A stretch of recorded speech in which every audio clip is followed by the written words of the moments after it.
Hello Yu-Gi-Oh players and welcome to Yu-Gi-Oh! Business Casual. I'm your host, the RJB0. So like I said in my last video, I did go to that Seattle Regional in which I was not allowed to use the Chain Beat deck that I've been working on for ages, but at the last minute I decided to make a Thunder Family deck, which turned out to be a great choice actually, since it pushed me into getting a national invite. Almost got top 8 too, so that was just pretty darn cool. But I would like to continue my discussion about Chain Beat with you guys just because it's a great deck and it's one of my favorites.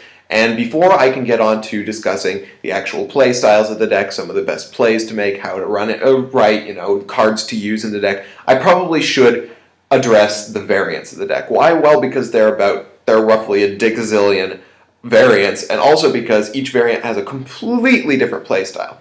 So this video is going to be devoted to just kind of briefly discussing all the different variants. You can probably research the different Chain Beat variants online if one of them catches your fancy, but right now I'm just going to do a brief summary of each one. So the first one I want to talk about is basically the classic one. It's the one most people who know about Chain Beat think of when they hear Chain Beat. It's often considered to be the best one, although I greatly disagree. It's the Legacy variant, and that variant uses a massive Legacy draw engine using Legacy of Yata-Garasu, Draw of Greed, and Accumulated Fortune to set off your Thunderbirds and to get you extra draw power. Now, the advantages of this deck, and I can see why people think that it's the best, is it's just got tons of draw power. It doesn't lose out to MST at all. It can always set off a Thunderbird if you need to get rid of your Thunderbird, and it doesn't lose as hard to Heavy as the other ones do. Now, Heavy Storm is usually kind of the arch nemesis of Chain Beat. However, in the Legacy build, Heavy doesn't do as much.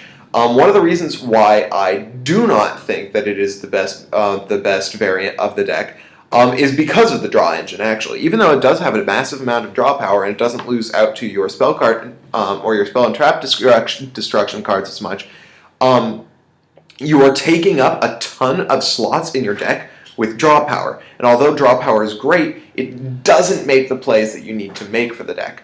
So it takes out spots that you could be using for field clearing, like Torrential and Bottomless. And if you have draw power cards, yes, you can get access to other cards, but if they're all traps and you have to wait for your opponent's turn, if you're playing against something like Mono Mermail, that draw power is going to do nothing for you. You're going to have your draw power, you're going to get a bunch of draws, but they're going to OTK you, so it's not going to matter that you're going to get those cards for next turn because you're not going to have another turn. It's just, the build is way too slow, and yes, I can see it being the best build for a slower format, but right now it's just not very good. The next build that's often considered one of the best is it's built off of the old Floater Beat deck, where you use classic floaters and things like Horn of the Phantom Beast and spot removal in order to control the field, gain advantage over your opponent, things like that. Now, a lot of people in this build use classic floaters to supplement your chaining floaters. Cards that people use include Madolche Magellan, which is a very good one since it spins itself back to your deck if it's destroyed.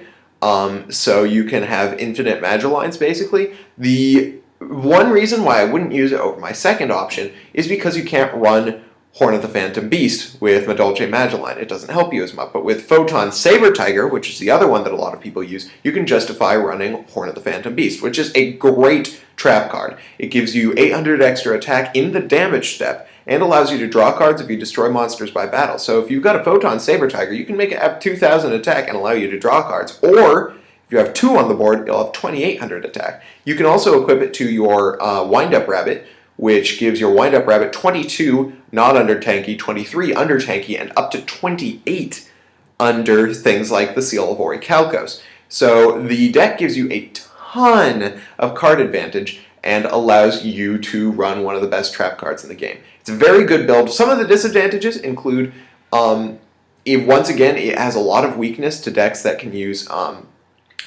Skill Drain, although all of them do, and it's got a lot of weaknesses to faster decks than itself.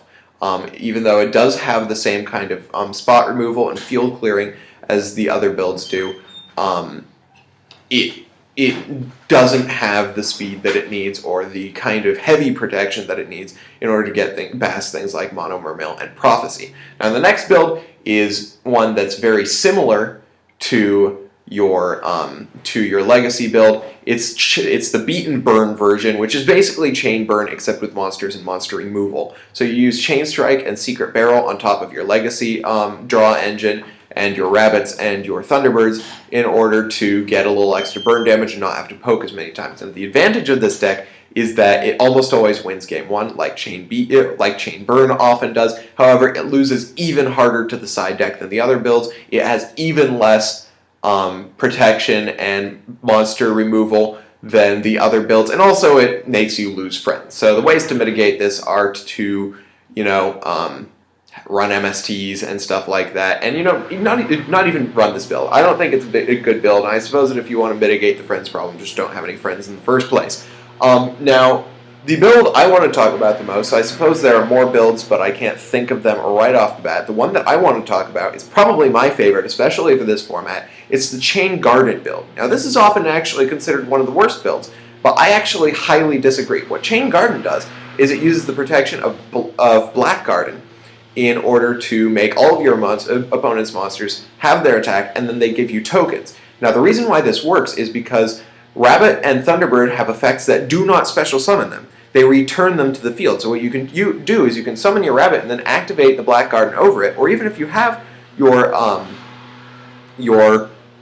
Black Garden when you summon your Rabbit or your Thunderbird, you can chain Rabbit or Thunderbird to the Black Garden's effect, which summons the token, and then they'll come back with extra attack points in the case of the Thunderbird, and then it takes a Scrap Dragon or a monster the size of a Scrap Dragon to take out your Wind-Up Rabbit, and it also takes an Obelisk or something the size of it to take out Thunderbird. That's huge. So against a mono Mermail deck, if you open with like a Thunderbird and then maybe a couple of back row and then a Black Garden and a macro, they're going to lose. They can't summon anything big enough to take down your Thunderbird, not to mention the fact that they would have to also take out macro in order to get past you. It's a spectacularly good play. Not only that, but it allows you to use needle sealing, because all you need is like a Rabbit or a Thunderbird, and if your opponent summons two monsters, you can clear the board because of the number of tokens you have.